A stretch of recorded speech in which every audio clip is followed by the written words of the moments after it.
So for starters, your pinch pot vessels, if they appeared to be done, I put them on a cart up in the other room so I can display them. If you're not done, that's fine. Go ahead and grab it and you can finish painting it, okay? I did unload all of your coil pots out of the kiln today. It was finally cool enough that I could do it. If your pot was on the very bottom and you just put it there at the end of last week, it didn't get fired. I didn't fire until Monday because there was a couple pots that needed just a little bit more time to dry. And if I would have pushed it and fired them, they might have exploded, okay? So there are a couple things. We are going to glaze your coil pots. And when we glaze them, that means that they can hold water, okay? So it makes your pot utilitarian or functional, okay? Functional means that you can do something with it. Utilitarian means you can do something that we need to do with it, like eat or drink, okay? So if you make a bowl and you put glaze on it, that means that you can put cereal in it. You can use it to eat, utilitarian, okay? So to glaze your pots, can you just step over that way a little bit? Yes. So you might want to get where I go, okay? I have the glazes all separated for you. Thanks, Liam. On this side, we have white and we have silver.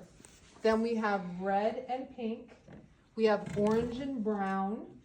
We have yellow, and there's some yellow green in there too. And then we have all kinds of green. We have blue-green, blue, all kinds of violet, and then we have black and gray. So whatever glazes you pick to use, please get them back where they belong and make sure the lid's on tight, okay? Okay. So whatever glaze you pick, I'm gonna pick 2 different kinds, and I'm gonna grab a bowl. I have these ceramic bowls here that are for you to use to glaze. And the glaze brushes are here. So now we know that all of the clear handled brushes are glaze brushes, okay? So they go right back over there. So you're gonna need your glaze, brush, the container. You also need to grab a piece of paper. Let's just get the paper dirty, that way you don't even have to worry about getting the desk dirty, okay? So with your coil pots, the first thing that you're gonna wanna do is glaze the inside of it, okay? Glaze the inside, get that done, we'll do the outside last. So when you glaze the inside, if you pick a glaze like this is yellow-green, and no, it's yellow-green, but it's called Granny Smith. And right here is a picture of what it looks like, okay? A Granny Smith apple is what it looks like. And if you pick this glaze, you can put the brush in it, but you're gonna make sure the brush is clean before you put it in so you don't ruin the color, okay? So especially like if you choose to use white glaze, you might wanna wash the brush before you use it to make sure there's no other color in it, all right? And the container, you're gonna wanna check that and make sure there's no other color in that also. Now, the reason you have a container is because these pourable glazes, you can't fit the brush in very well, okay? So you're gonna wanna pour it. And you're only gonna wanna pour a little at a time. So when you grab the glaze, you can bring the glaze back to your seat, but only pour in little bits at a time so we don't waste it, all right? So you can see what color this one is gonna be. The Blick glazes, you can see what color they are.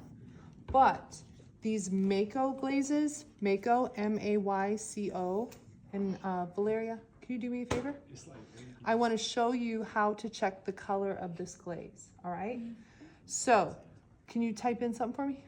Can you type in Mako, M-A-Y-C-O? And then to check what color it is, what you're going to do is after Mako, type in SP206. And don't go to images, go to all, because when you see images, you may get, do you know how when you go to Google Images, you get weird stuff? So now, if you can show everyone, she typed that number in, and now you can see what color this glaze is gonna be, okay? So whenever you use glazes in here, you can always check the color by just looking up online, right? So you're going to, also, especially if the glaze hasn't been used for a while. You may need to shake it up. It may have gotten separated. Okay. So you're going to pour out what you need. Pour out a little less than you think you need. I have kind of a big bowl. It depends on the size of your pot, really, right? Are you flipping me off? No, my nose. Is it allergies? Yeah. Okay. So the first coat that you put on your pot is going to really soak in. So you're going to take more for the first one. Now, when we glaze, you put on 3 coats, okay? Mm-hmm. So make sure, don't give it to me to fire until you put on 3 coats. So you're going to put on 1 coat, and we're going to pretend like I did the whole thing all the way up to here, all the way up to the inside. You'll put on 1 coat, and then you'll let it dry, okay? It has to dry completely. You've all experienced this. If you've ever painted your nails, and you put on 1 coat, and then you want to push it and put on the second coat too quickly, do you notice how you take off the first coat when you do that? Mm-hmm. Same thing with the glaze. Guys, you may not know that. If you help, you may know it, you may not. If you paint a wall, if you're rolling paint onto, yeah, I didn't even notice you were late. Good job. So if you put paint on a wall and then you go to paint the second coat before the first coat dries, your roller lifts off that first. You get spots on it because it lifts it off. So you have to wait and make sure they're completely dry in between coats. 3 coats. So you have to be patient. Don't try to put another coat on before it's dry. If you've noticed, I've been glazing in here before. I'll put on the glaze, I'll go do something else, and then I'll come back to it, put on another coat. Or I'll put on a coat, I'll glaze something else, and I'll just have like an assembly line. So by the time I come back to that first one, it's dry, okay? All right, here's the other thing, and I was looking over here to see, I think it's right here. Yes. Okay, this is from my advanced class. I already gave her a really hard time about doing this, but I'm gonna show you this in a minute. So when you glaze the outside of the pot, you cannot glaze the bottom, okay? And I'm gonna show you why here in a second. So when you glaze it, you're gonna go around the bottom and you're gonna totally avoid it. Do not get any glaze on the bottom of your pot. Now, I realize that sometimes that accidentally happens.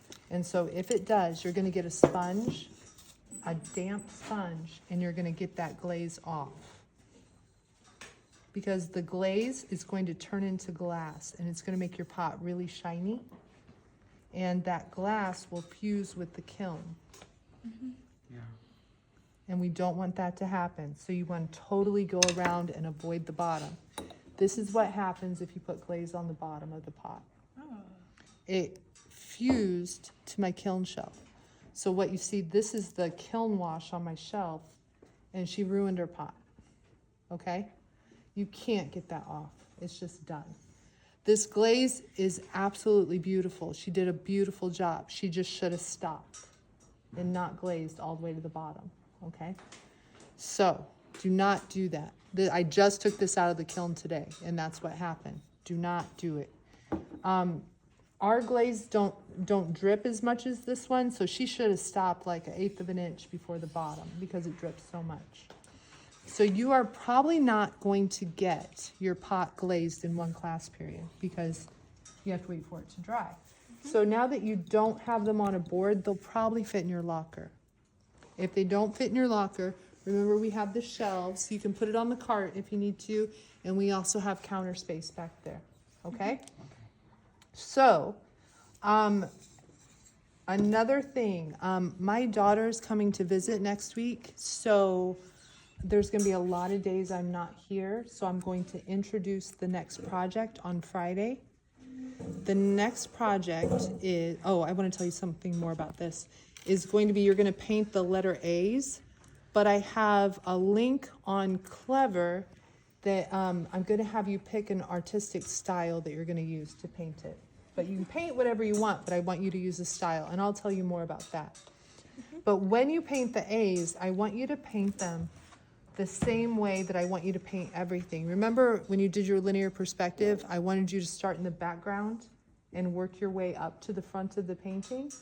So if you have a pot that has something on it, what I want you to do is paint the inside first, and then I want you to paint the base color. So let's say, for example, I want to do this red, yellow, and white. So if I want this pot to be red, I'll paint the whole pot red, wait for it to dry, paint a second coat, paint a third coat. And then I would come through and paint all the petals white, do 3 coats of white. And then I would paint the yellow in the center, okay? So I work my way from the back of the pot to the front of the pot. And if you get glaze in a place you don't want it, try to wipe it off with a damp sponge, but if it's the first coat, it soaks into the pot. And so you usually can't get it off. And if you get some on the bottom, you can get it off well enough that I can fire it. Like you can wipe it off that it won't fuse to the thing. But chances are the color's still probably gonna show through, okay? So if you have this amount of glaze left, what I want you to do is go ahead and use it. Like if you have this amount left, maybe you go through the rim and you just put a little bit more on the rim, okay? But just use it all up because we can't pour it back into the bottle. And these, you see how many bottles of glaze I have for you all? How many different colors? Each one of these bottles, the jars are $16 and the bottles are $13, okay? So, we want to be as economical as we can about it. And that's why I want you guys to wash brushes and take good care of them, because I would rather spend money on getting you guys more things to use than replacing paintbrushes that get ruined, okay? Okay. So the glaze does actually wash out of the brushes like really easily.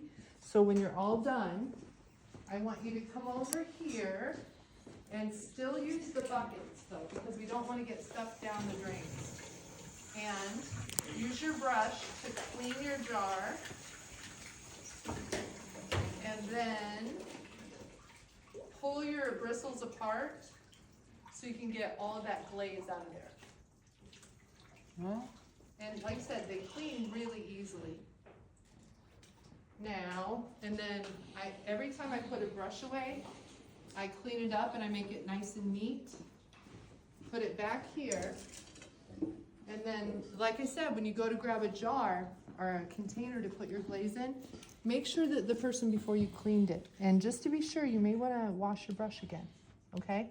And then I'll make sure these lids are really tight. And I'll make sure that I put the colors where they belong. And if we keep this really neat, it'll be easy to find your colors, okay? All right, do you guys have questions about that? No. You good? Yes. All right, a couple people still need their pots fired, but I took a lot out of the